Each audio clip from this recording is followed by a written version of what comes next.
Servus, Freunde. My name is Jimmy K. You know what, Jimmy? I think we deserve a little break. What do you mean? Well, it's always work, work, work. We need to relax too, don't you think? What do you have in mind? Well, I went to the video store and rented some brand new porn. Odd choice, but whatever makes you happy. Yeah.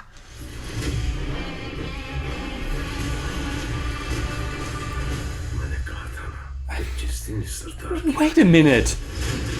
That's not porn. That's The new Salman Khan movie! Oh, you... Oh, that was close.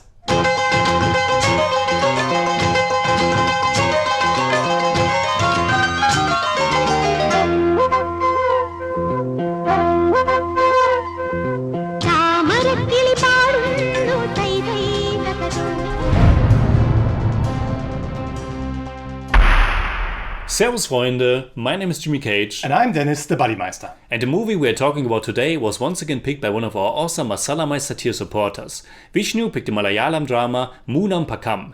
If you want to choose a movie directly for us, please consider becoming a patron on patreon.com/thejimmycage or a member right here on YouTube. Moonam Pakam, which translates to The Third Day, was released in 1988. It was written and directed by Padmarajan, who we know as the writer and director from Tuvana Tumbikal, but also as the author of the short story Orma, on which the movie Tanmatra was based on. Moonam Pakam stars Tilakan alongside Jaya Ram, Raman, Ashokan and Kirti Singh. Tilakan plays Tampi, an older man who spends a quiet life in a remote village after he retired as an accountant. He's eagerly awaiting his grandson Bhaskar, aka Pachu, to come visit him after they haven't seen each other for 6 years. When Pachu and his friends arrive, everybody's joyful and happy. But unfortunately, fate has something else in mind for the family. Moonam Pakam apparently was quite a commercial success when it was released, and Tilakan's performance ranks as one of his most memorable ones. And I can see why. Of course, we've only seen like a handful of the 300,000 movies he's acted in, but he really is exceptionally good in this one. Probably because Moonam Pakam covers like every human emotion there is. Yes, it starts out as a classic Malayalam chill movie. You feel comfortable, you feel welcome. It's a colorful place. The movie was shot in Kanyakumari, in the state of Tamil Nadu. It's the southernmost place of India, it's beautiful. And we are introduced to Tampi and his friend Kavala, to Bhadra and a few other guys. It's a good exposition. I mean, we don't really learn much about the people other than Tampi, but you still get a good feel for the small collective. Yeah, but Tampi is the focus. There is this flashback sequence, it's the first song of the movie, Unarumi Ganam, where the longing for his grandson is emphasized in a very nice manner. And of course, that way you learn a lot about him without trying too hard, you know? Absolutely. And the song and the story that it's telling pretty much encapsulates what the whole movie is about. It's of course about family, but even more so about the notion of different generations. About growing older, about longing, and of course about fate, and how it ever so often puts a spoke in your wheel. I think in that way it's kind of a typical sentimental Malayalam movie, and I don't mean that in a negative way.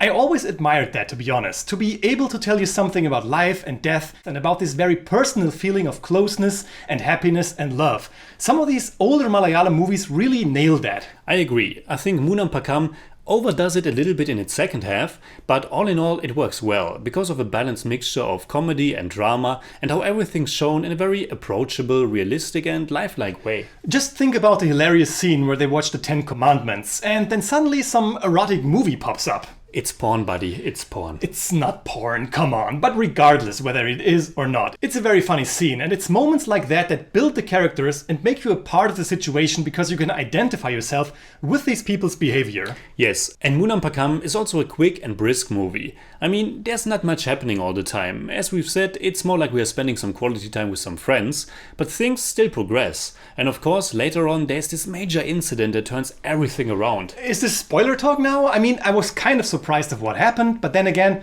the movie's 33 years old. Doesn't matter. If you haven't seen the movie, turn this review off or don't. I don't care. You've grown cold, buddy.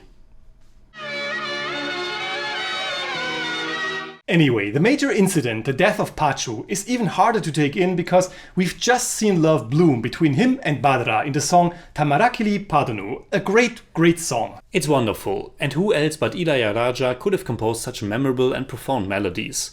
The music is so good, and it of course adds so much to the drama later on. The drama that starts with Pachu's disappearance in the ocean, which not only put an end to his romantic relationship with Badra, but it also thwarted Tampi's plans about his heritage. Everything's very dramatic, and like you said earlier, it really can be too much. You really have to be a sucker for these overly sentimental scenes where everybody is crying and screaming. It can be exhausting, especially when our anchor in all of this is only one character, and that's Tampi. Like you said, you feel comfortable with these people, and there are a few scenes in there that bring us a little bit closer to them, but we don't really get to know them, and that makes it hard to be totally in it when they grieve. Badra, for example, she almost vanishes completely in the second half, and we don't really know much about her except that she's in love with Pachu. Another example would be his friends, so we pretty much know nothing about them either. That can work because Moonam Pakam mainly operates on an emotional level, but sometimes I wish that there would have been more. I agree, this movie is really all about emotions. Sometimes I like that, sometimes I don't. It's really a 50-50 kind of situation with Moonam Pakam. Because there are a few really stunning scenes in there that stand out. I mean, there's this one scene where Tampi is sitting in the car. He just learned about Pachu's disappearance and he collected his clothes that were still lying on the beach. So when he gets into the car and drives back home, you can see how shaken he is, how much he's standing beside himself. Tila Khan did an amazing job there. Another remarkable scene is Tampi's nightmare. The general direction and cinematography of this movie is anything but special or striking. The exceptions are some of the songs and that dream sequence, where the camera's unleashed and flying around. It underlines one more time how much everything weighs on Tampi's mind. And that's of course intensified in the end when he walks into the sea and commits suicide. Yes, that's a startling scene, although Tampi seems to be completely at peace with himself. I just wish that this scene would have been shot in a different way. I was rather annoyed that nobody helped him or was able to help him. Tampi wasn't that far out when everybody realized that he wasn't going to turn back. The waves weren't that high. I agree, we both turned a blind eye to when Pachu got caught by the ocean, which was also not completely believable, although that scene's slightly better directed. But yeah, when Tampi slowly walks into the water, and he's actually really slow, it seems a bit odd that nobody of these athletic young guys is able to help him. Exactly. I guess you just have to accept this in the conventions of a melodrama. Overall, Moonam Pakam is a decent movie and it's definitely worth a watch just for Tila Khan's great performance alone. But it's also a bit too melodramatic for my taste and I don't know, it just didn't click with me completely. It's the same with me. I liked the movie, especially the first half and the transition into the dramatic second half, and I actually also liked the tragic ending, but all in all I wasn't invested enough. There once again might also have been some kind of cultural barrier, of course. Very likely, yes.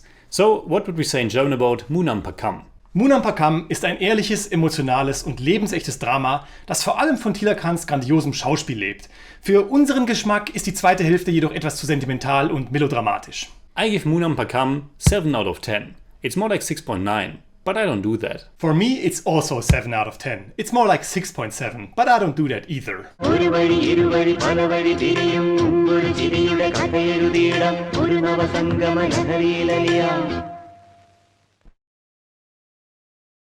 Did you know that nearly 80% of the people who die from drowning are male? Didn't know that.